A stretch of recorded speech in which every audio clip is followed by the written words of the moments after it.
What's going on? Welcome back to the podcast, Husker Nation. We've got a lot of content to cover today. It is a huge recruiting weekend in Lincoln, Nebraska. The Huskers have 14 high school prospects in Lincoln this weekend visiting, and one of them committed yesterday. Defensive lineman, 3-star Errol Demontagnac. I'm probably butchering that name.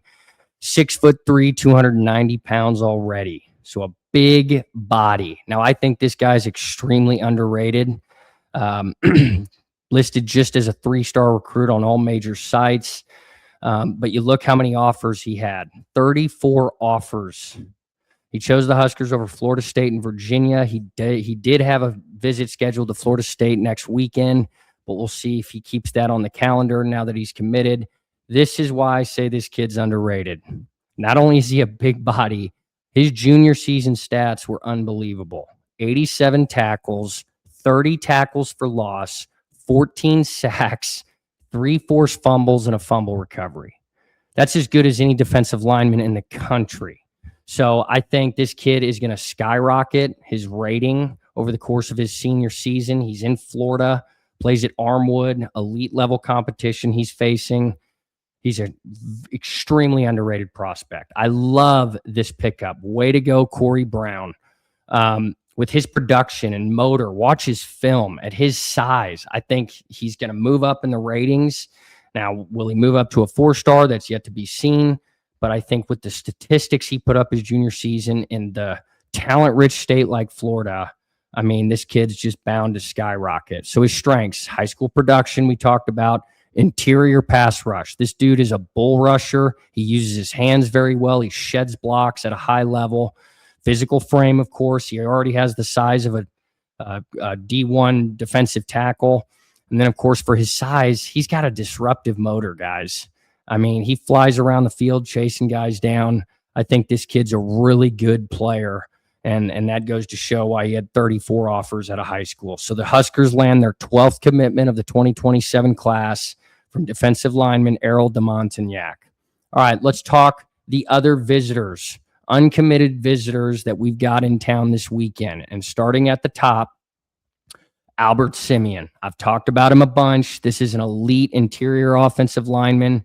The composite has him as a 5-star, 13th overall, second best interior offensive lineman in the nation. This is the type of caliber player Nebraska hasn't gotten in a really long time. Since 2008, Baker Stein Cooler. This is why our line and trench play has struggled so drastically against the best teams in our conference in the country. We need to land this kid. We're in a great spot. He's got 24 offers. He's visiting Lincoln this weekend. He's at A&M the 12th, and then he finishes out his final visit at Notre Dame June 19th. So we're competing with, two of the top recruiting powers in the country. A&M has the #1 recruiting class. So watching this guy's film, he's got elite functional mobility. He moves differently for a 280-pounder, and you'll see it right out of the gate on film. Really has good feet, can get out and pull, reach the second level effortlessly, plays with good leverage and balance. He's not, doesn't have the best pass block technique, but very rarely does he let guys get around him. Heavy hands.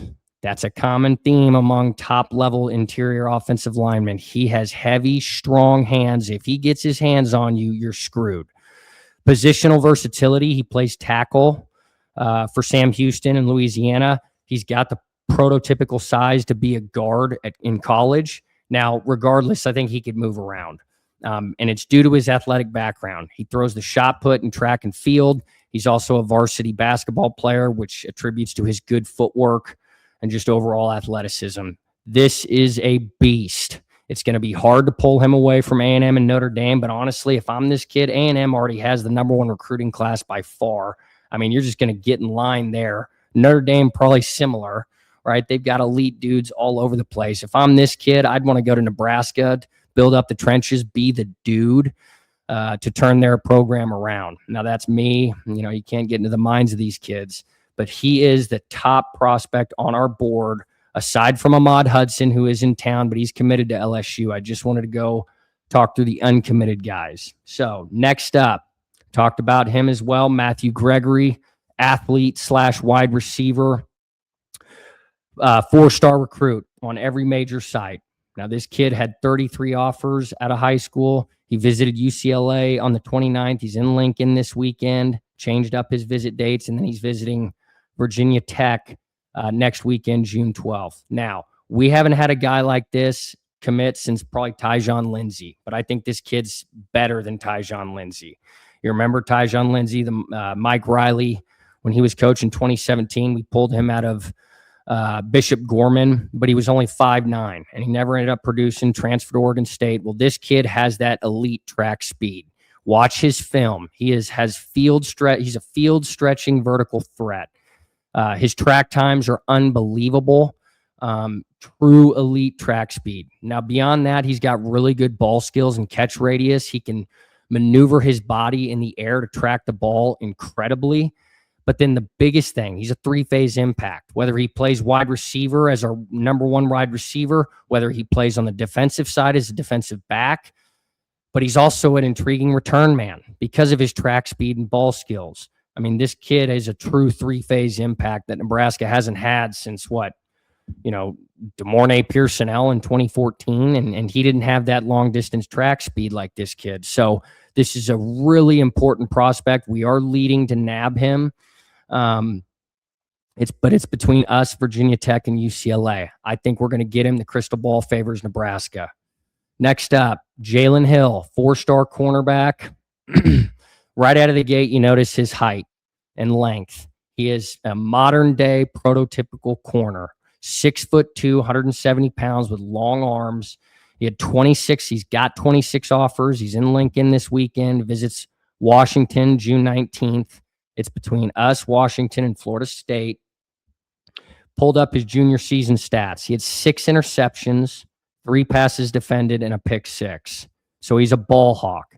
So his strengths, elite length and frame, 6'2", that's perfect height, long arms. He had high-level ball production, and he's playing at St. John Bosco, which is a perennial power. And this kid is playing against St. Thomas Aquinas, like the best high school football program in Florida. He's playing week in and week out against the best talent in America. Okay.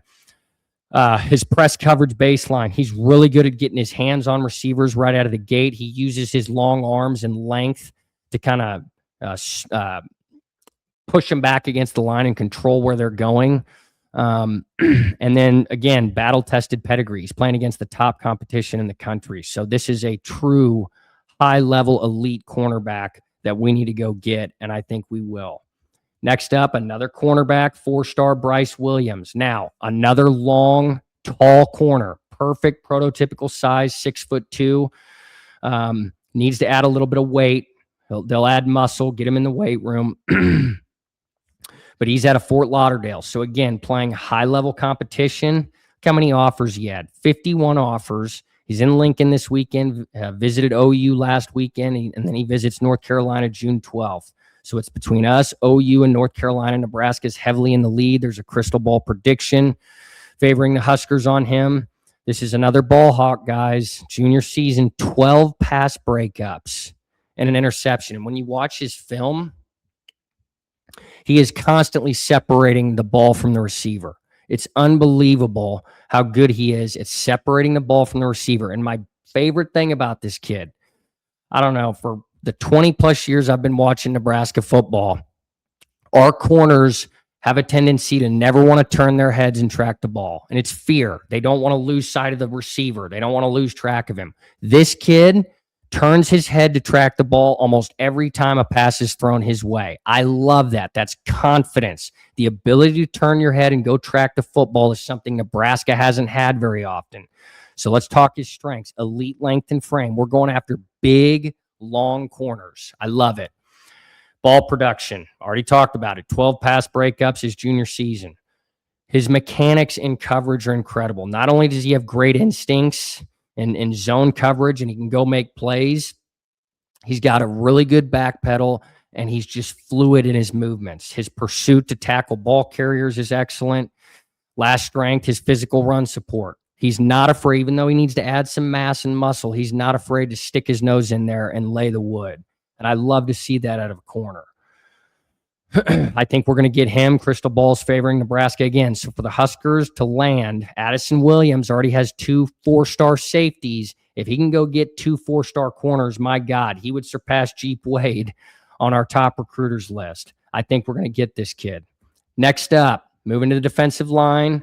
I'm going to butcher this. Nehemiah Mbati, huge defensive lineman. He will play tackle. He's already got the size. You watch his film, he looks like a college defensive tackle. Huge lower body, big upper body, mean, angry player. Like Ndamukong Suh. I don't know how long it's been since we've had a total mean mother effer at D tackle. This kid plays like he's pissed off, and I love it. 3-star on 24/7. The composite has him as a 4-star. The second best player out of Minnesota. Who else did we get out of Minnesota? Emmett frickin' Johnson. We've got a good track record in that state. Now, he only has 16 offers, but he is announcing his decision June 10th. Okay, the final 3, Mizzou, Nebraska, Michigan State. The Huskers slightly in the lead, according to On3 and 24/7 Sports.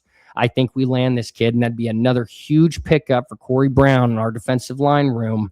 We got Jaden Travers, just got Errol Demontagnac. We need to go get this kid. He's a higher caliber recruit.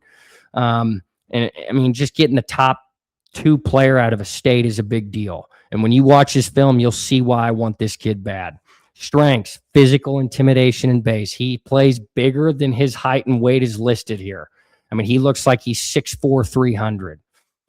His lower body, his base, it helps him so much because he's got huge legs, and he's going to add size and muscle when he gets to Nebraska, but he is gigantic. His upper body, his ability to shed blocks, it's so hard for guys to get a hold of him and move him. That's why he can absorb double teams.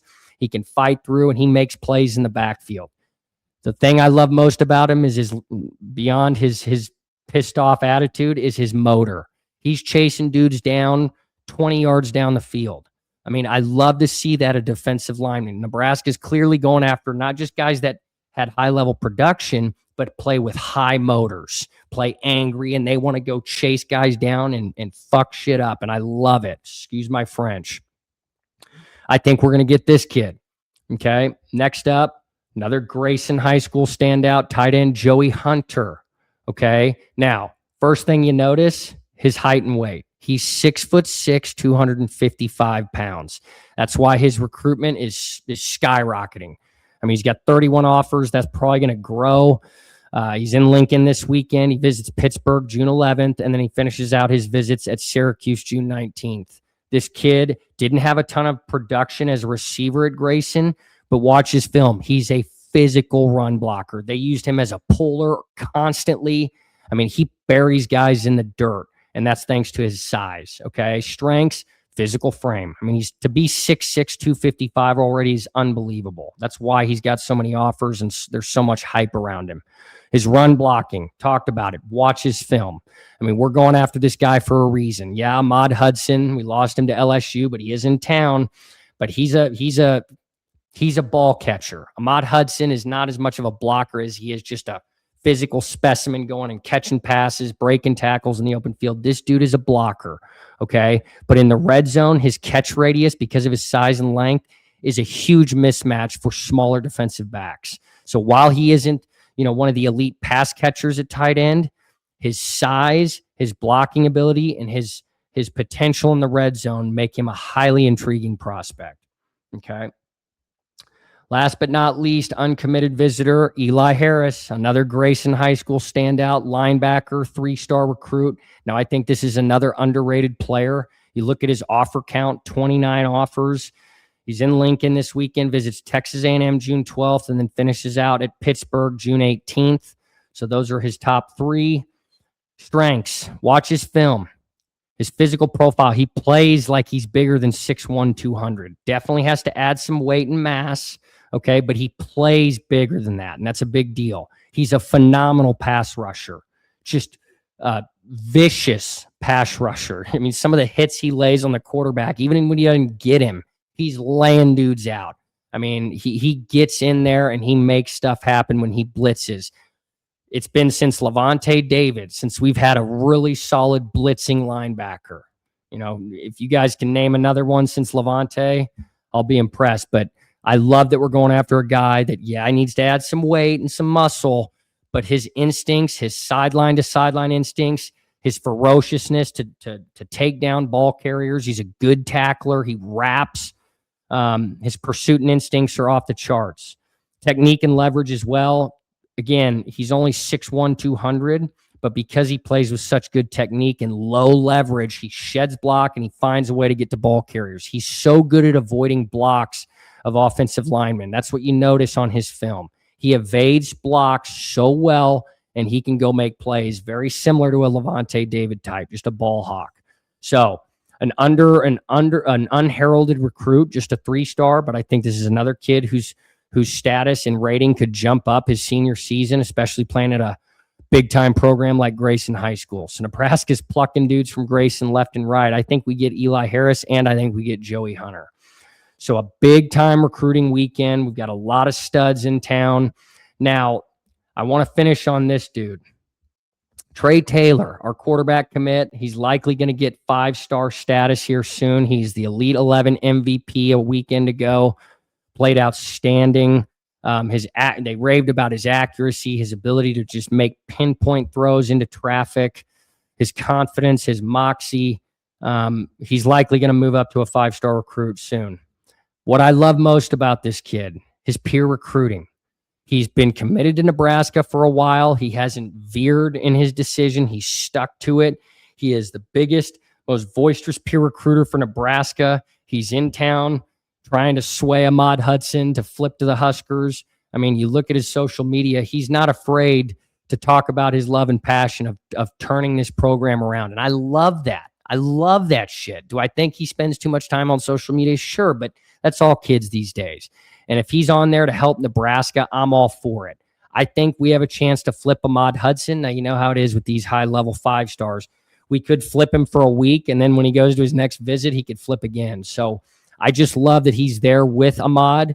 I think that, good things can happen. Now, this kid, you see in the picture, he's at Mount Carmel in Chicago. He moved his family to Nebraska. He's already started summer workouts, but he transferred to Millard South for his senior season. You want to talk about commitment to a program? Moving his whole family out to Nebraska from Chicago so he can familiarize himself with not only the state of Nebraska and the level of competition, but now he's playing with Tay Ellis, one of our wide receiver commits. He's going to play against Torrey Pittman, our stud safety commit. And it's going to help us when we have visitors in town, right? He's in that close proximity. He can go up and shoot the shit and introduce himself and try to sway these recruits to come to Lincoln and change the trajectory of this program. But I love that he stayed committed. I love his passion. His confidence and pro-Nebraska attitude on social media is inspiring, something Dylan Raiola didn't do. And here's my last point. Whether he excels at Nebraska or not, I like him more than Dylan Raiola. Dylan Raiola wasn't boisterous like this. He was back and forth. He changed his commitment. He flipped his decision multiple times.